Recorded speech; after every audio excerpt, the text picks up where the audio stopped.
예수님을 믿는다라는 것이 쉬울까요? 어려울까요? 아, 저는 예수님을 믿는다라는 게 요즘에 드는 생각이 성령께서 정말로 우리를 구원하시는 것이 하나님께서 하시게 되면 쉽게 하실 수도 있지만 우리가 그냥 인간적인 방법으로 온다면 저는 예수님을 믿는다는 것이 거의 불가능하다고 생각을 합니다. 개인적으로는 예수님을 믿는다는 것이 제정신을 가진 사람이 예수님을 믿을 수 있을까? 저는 사실 이게 쉽지 않다고 생각합니다. 우리가 어제 보았던 말씀에서 벨릭스와 드루실라의 그러한 말씀을 보았습니다. 벨릭스와 드루실라는 어떤 사람들입니까? 총독이었었고 또한 왕의 그러한 딸이자 공주였습니다. 그리고 두 사람이 가정을 이루었죠. 세상으로 보기에는 아무런 부족함이 없습니다. 그 사람들이 사도 바울에게 복음을 듣기를 원했어요. 그리고 사도 바울이 의와 절제와 심판에 대하여서 말하였을 때에 그들은 그 가운데에 그 성령께서 분명히 역사하심으로 그 마음속에 두려운 마음이 들었습니다. 분명히 그 마음에 찔림이 있었습니다. 그런데 어떻습니까? 그 찔림이 있으면 회개하고 주께로 돌아오는 게 필요합니다. 우리가 회심이라고 하는 단어를 저희가 종종 쓰는데 회심이라고 하는 것은 회개라는 것과 믿는다라고 하는 것이 합쳐진 그러한 단어입니다. 믿음이 합쳐진 단어예요. 회개라고 하는 것은 돌아서는 것입니다. 근데 돌아섰다고 했을 때 아무 데로나 막 돌아서는 게 아닙니다. 우리가 돌아서서 180도를 돌아서 이렇게 주께로 와야 되는데 이게 90도 정도, 뭐 한 80도 정도, 170도 정도 들어가서 예수님을 믿는다 하게 되면 진정으로 예수님을 믿을 수 있을까요? 믿을 수가 없습니다. 이 믿음이라고 하는 것은 무엇이냐면 믿음의 대상이 중요한 것입니다. 내가 죄에서 돌아서 주 예수 그리스도를 믿는 것, 믿는 방향으로 살아가는 것. 이게 바로 회심하였다라고 하는 그러한 의미입니다. 내가 어느 정도만 반쯤 회개하는 것, 회개입니까? 참된 회심입니까? 믿음입니까? 아닙니다. 근데 이 벨릭스와 드루실라 같은 거 어떻습니까? 사도 바울의 그 복음 전하는 것은 의와 심판과 그 또 절제에 대한 그런 말씀을 듣자 그 마음에 두려움도 있었고 한번 믿어볼까라는 그러한 생각이 있었을지는 모르겠지만 문제는 무엇일까요? 금방 그 마음이 세상의 여러 가지 것들에 의해서 싹 사라져 버립니다. 쉽게 얘기하면 우리가 말씀에 그러한 우리 마태복음 13장 말씀을 보게 되면 네 밭이 나옵니다. 어떠한 밭과 비슷하다고 할 수 있을까요? 돌짝밭과 비슷한 겁니다. 돌짝밭. 그 말씀을 들을 때는 기쁨으로 그 말씀을 받으나 햇빛이 내리쬐게 되면 어떻습니까? 뿌리가 깊지 아니하여서 금방 시들어 버리는 것이죠. 이러한 믿음을 일시적인 믿음이라고 보통 우리가 말하여 왔습니다. 일시적인 믿음. 이 세상에 여러 가지 많은 것들이 있습니다. 세상의 염려와 근심과 물질과 많은 세상의 사람들의 그러한 인기를 얻고자 하는 것. 왜 벨릭스와 드루실라가 그 예수님을 믿지 못합니까? 사도 바울이 전하는 그 복음을 믿지 못합니까? 돈을 사랑하기 때문이죠. 그 이후에 사도 바울을 청하지만 그러나 그가 청하는 그러한 이유는 이제는 복음을 듣기 위해서가 아닙니다. 돈을 바라는 거로 돈을 바라는 것.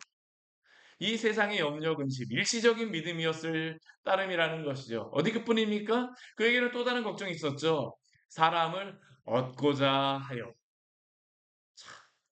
우리가 예수님 믿는다는 것이 그래서 날마다 주의 은혜입니다. 우리가 그래서 예수님 믿고 살아간다는 것은 세상이 여러 가지 것들을 붙잡고 살아가는 것이 아니에요. 누구를 붙잡고 살아가는 것입니까? 그리스도를 붙잡고 살아가는 것입니다. 그리스도를 향하여 살아가는 게 바로 믿음의 성도들이 살아가는 방식입니다. 우리가 참되게 예수님 믿었다라고 회개하고 예수님 믿었다라고 하는 것은 돌아서서 그리스도를 향하여 살아가는 것입니다. 필요 없다라고 물질이나 사람이 필요 없다라고 말씀드리는 게 아니에요. 주인이 누구냐라는 것입니다. 그리스도를 바라고 표대를 향하여 그리스도를 향하여 살아가느냐? 오늘도 우리에게 항상 질문하는 것이죠. 이게 벨릭스나 오늘 이제 베스도의 말씀을 보게 되는데, 이 벨릭스도 그렇고 베스도도 그렇고 이 사람들은 총독이고 이제 뭐 오늘 왕도 나옵니다. 그런데 이 왕이라고 해서 복음이 필요하지 않습니까? 아닙니다. 복음이 필요합니다. 복음이 필요합니다. 왜 사도 바울이 나중에 왕을 만나게 하실까요? 왜 총독들을 만나게 하셔서 복음을 전하게 하실까요? 저는 중요한 이유가 있다고 생각해요. 그들에게도 복음이 필요하기 때문입니다. 우리가 믿음을 가졌다라고 하면서 우리가 착각하지 마십시오. 아, 저 사람은 저러니까 복음이 필요하지 않을 수 있겠다. 우리가 무의식적으로 그렇게 생각하고 살아가는 경우가 너무나 많습니다. 저 사람은 모든 게 완벽하니까 복음이 필요하지 않을 수도 있겠다. 그래서 그 사람에게 복음을 전하지 않을 수 있습니다.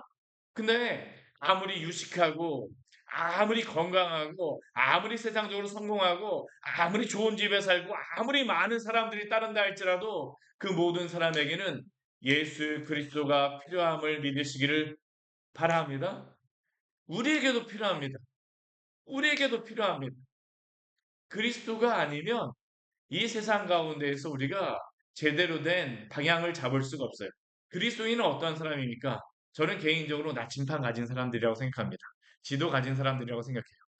여러 가지 헤맬 수는 있지만 제대로 된 지도와 나침판을 가졌기 때문에 그리스도를 향하여 또한 우리에게 주신 이 말씀이 있기 때문에 성령께서 우리에게 날마다 그것을 깨닫게 하여 주시기 때문에 우리는 올바로 살아갈 수 있는 유일한 사람이 누구일까요? 저는 그리스도인이라고 생각을 합니다. 오늘도 이 말씀 안에 살아가시기를 축원합니다.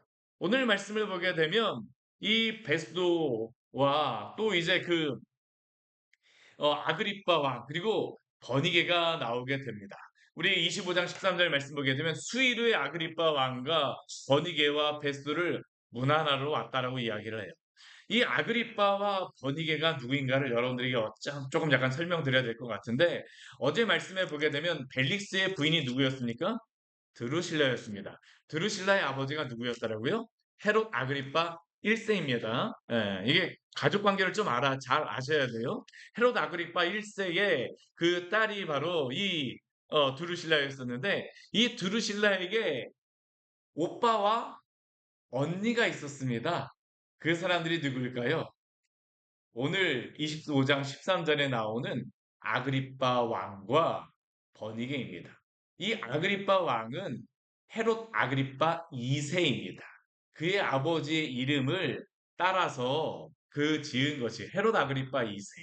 그리고 그의 그 누이였던 버니게. 근데 이 사람들은 이 왕이라고 이야기를 하지만 이 버니게 같은 경우에는 예전에 그 결혼을 하였었지만 그 결혼을 이혼하고 와서 지금 그 오빠와 같이 살고 있는 게 바로 버니게였습니다. 근데 이 버니게라고 하는 이 아그리파 버니게 같은 경우에는 그 시대에 참 이게 같은 남매였음에도 불구하고 같이 부부와 같이 지내는 것으로서 생각이 되었습니다. 명확하게 나오진 않지만 그렇게 그 시대의 사람들이 생각했어요. 그러니까 어떻습니까?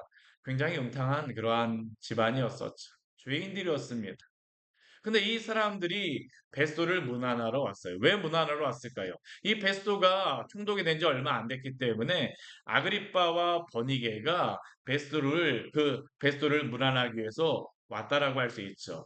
근데 이 아그리빠 같은 경우에는 이 유대 지역의 그 분봉한 왕은 아니었었고요. 요단강 동편 지역의 그러한 그 분봉왕이었었는데, 근데 이 아그리빠 왕이 이 로마의 황제 가이사와 어느 정도의 친분이 있으면서 이 가이사가 이 아그리빠에게 준 한 가지의 그러한 또 다른 그 권한이 있었는데 그게 뭐냐면 그 유대에 있는 예루살렘에 있는 제사장들을 임명할 수 있는 권한이 바로 이 아그리빠에게 있었습니다. 그러니까 이 베스도가 이 아그리빠와 버니게가 왔다는 이야기를 듣자 굉장히 반가운 겁니다. 왜 그렇습니까? 지금 골치 아프거든요. 사도 바울하고 대제사장하고 이 사이의 관계를 어떻게 해결해야 될까?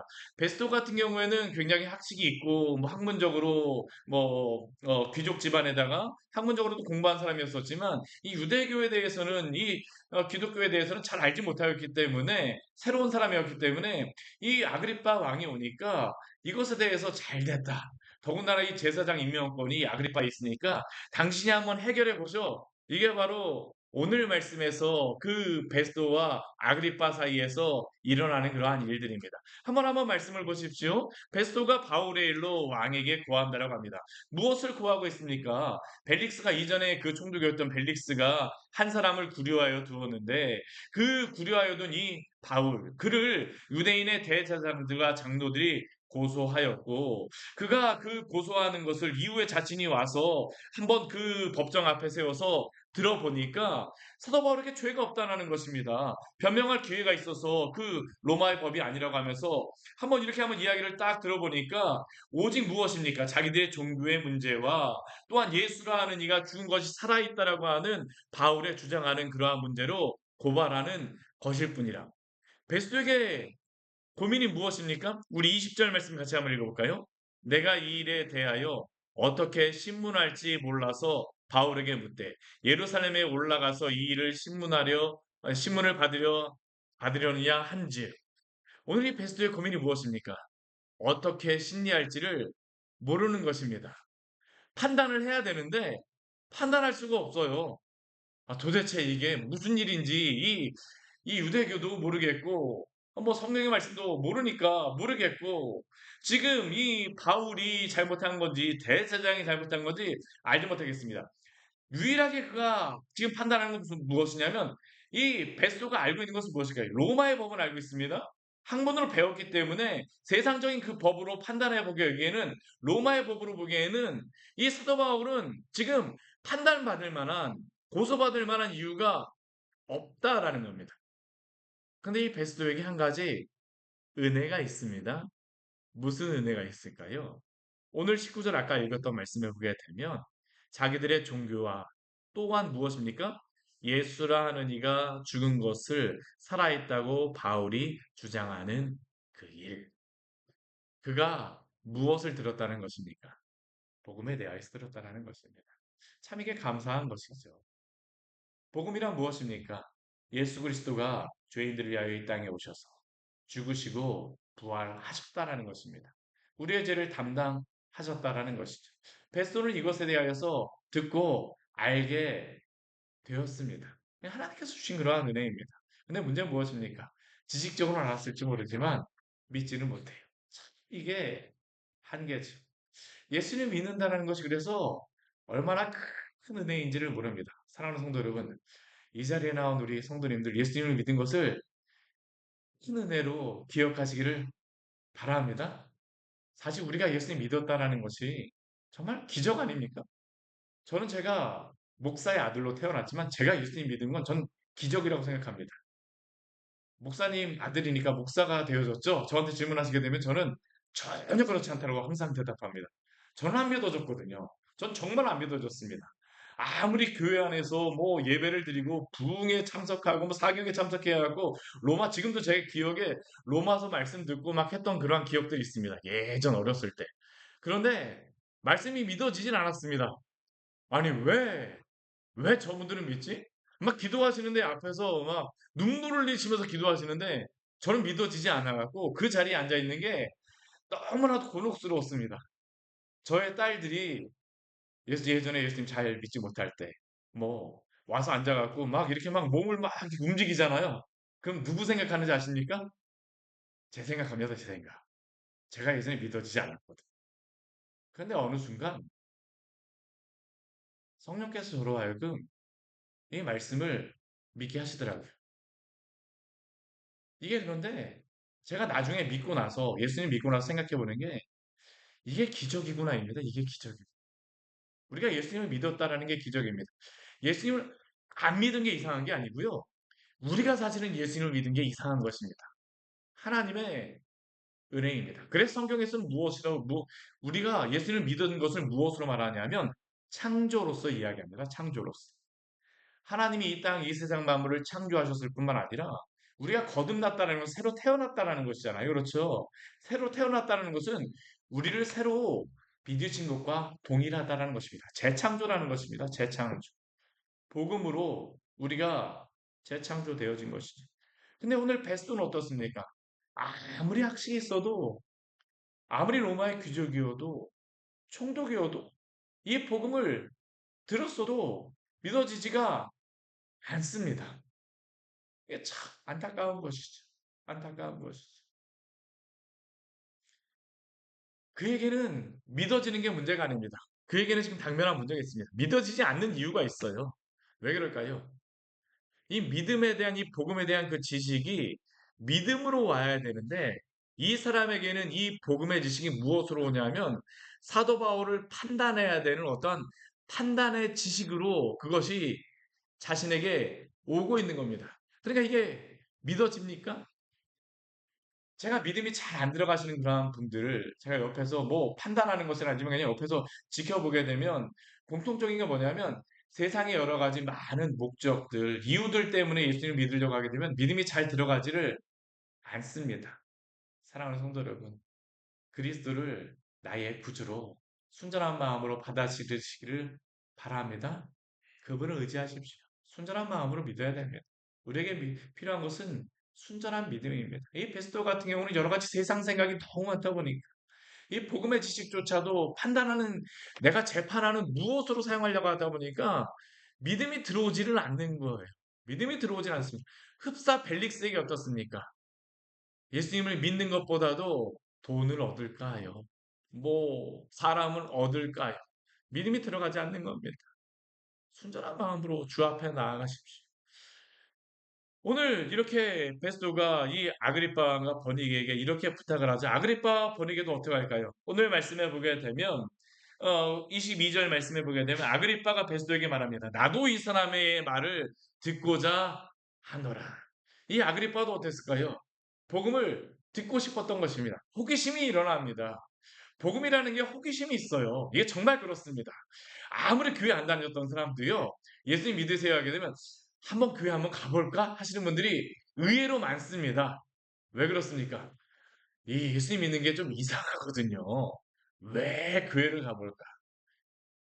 이 아그리빠도 그렇죠. 베스도에게 나도 이 사람의 말을 듣고자 그 시대에 1차, 2차, 3차 전도여행을 통하여서 세계가 완전히 변화되는데 도대체 이 사람이 전하는 것이 무엇인가 나도 듣고자 하노라. 그 이튿날 어떻습니까? 아그리빠와 버니게가 꽤 위험을 갖추고 이 접견 장소에 들어옵니다. 이 베스도와 함께 이 왕의 자리에 그 앞에 이 판단하는 자리 재판장의 자리에 앉게 되죠. 그리고 그 앞에서 여러 사람들이 하는 이야기를 듣습니다. 유대의 많은 사람들이 이 바울을 향해서 외칩니다. 이 사람은 살려두지 못할 사람이다. 그리고 또 그 많은 사람들이 그 뭐 이야기하는 것들을 들으면서 근데 베스도가 하는 것도 없습니까? 내가 살핀 건데 죽일 죄를 범한 일이 없습니다. 그래서 그에게 그 황제에게 상소를 보내기로 결정하였습니다. 이제 그러면서 이제 내일 말씀부터 어떻게 하냐면 실질적으로 이 아그리빠와 이 사도 바울 간의 이 신문하는 장면을 이제 말씀에 보게 될 것입니다. 근데 오늘 말씀 한번 보십시오. 아그리빠와 버니게가 어떻습니까? 크게 위험을 갖추고 나와왔지만 그러나 그들에게 정말로 필요한 것은 무엇일까요? 세상의 왕복이 아닙니다. 이들에게는 그리스도의 의의 옷이 필요한 줄 믿으시기를 바랍니다. 이들이 이러한 왕복을 입었다라고 해서 천국 갈 수 있을까요? 우리 어렸을 때 찬양 기억나십니까? 돈으로도 못 가요. 들어보셨나요? 돈으로도 못 가요. 하나님 나라. 제가 어렸을 때 주일학교 때 배운 것입니다. 지금부터 한 30년, 40년 전에 그 주일학교에서 배웠던 것인데요. 힘으로도 못 가요. 맘착해도 못 가요. 뭐 어여뻐도 못 가요. 뭐 힘 있어도 못 가요. 뭐 여러 가지 뭐 권력으로 왕이어도 못 갑니다. 오직 무엇입니까? 거듭나면 가는 나라. 예수님 믿으면 가는 나라입니다. 왕복 입어서 가는 게 아닙니다. 지식이 있어서 가는 게 아닙니다. 우리가 이 왕들의 한번 모습을 사도 바울을 만나는 모습을 보십시오. 정말로 왕으로, 총독으로, 지식인으로 많은 것으로 모습으로 서지만 이들이 정말 서야 될 모습은 무엇일까요? 죄인으로 하나님 앞에 서야 합니다. 나는 그리스도가 필요합니다라고 하는 그러한 심령이 가난한 자로 이들이 이 앞에 서야 합니다. 오늘 사도 바울이 이 베스도와 아그리빠 그리고 버니게 앞에 서게 됩니다. 근데 저는 이 말씀을 반대로 다 보았으면 좋겠어요. 오늘 말씀을 보면 이 앞에 이 두 명의 그 아그리빠와 버니게 왕족 앞에 그리고 또 베스도 총독 그리고 이 앞에 바울이 있는 겁니다. 죄수의 자리에 있습니다. 근데 저는 이게 반대라고 생각을 한번 생각이 되어집니다. 사실 이들에게는 하나님께서 기회를 주셨습니다. 어떤 기회일까요? 복음을 들을 수 있는 기회죠. 이들은 사도 바울을 통하여서 하나님 앞에 설 수 있는 기회를 얻은 것입니다. 복음 앞에 설 수 있는 기회를 얻은 것입니다. 정말로 사도 바울에게 구원이 필요한 것이 아니라 이들에게 구원의 필요함을 이 말씀을 통하여 발견하시기를 축원합니다. 이 세상 모든 사람에게는 복음이 필요합니다. 왜냐하면 예수님 믿지 않고는 하나님 앞에서 구원받을 수 있는 어떠한 가능성도 없습니다. 오직 그리스도밖에 없습니다. 같이 기도하도록 하겠습니다. 하나님 아버지 오늘 말씀을 통해서 우리에게 귀한 은혜를 주니 감사를 드립니다. 세상의 왕들과 또한 총독들, 귀족들, 많은 지식을 가지고 있는 사람들, 좋은 옷을 입은 사람들, 존경을 받는 사람들, 이 사람들에게 복음이 필요합니까? 오늘 성경을 통해서 이들에게 복음이 필요함을 우리에게 알려주시니 감사를 드립니다. 이들이 판단하는 자로 섰으나, 그러나 이들은 사도 바울이 무슨 죄가 있는지 판단할 수 있는 지혜조차 없는 자들입니다.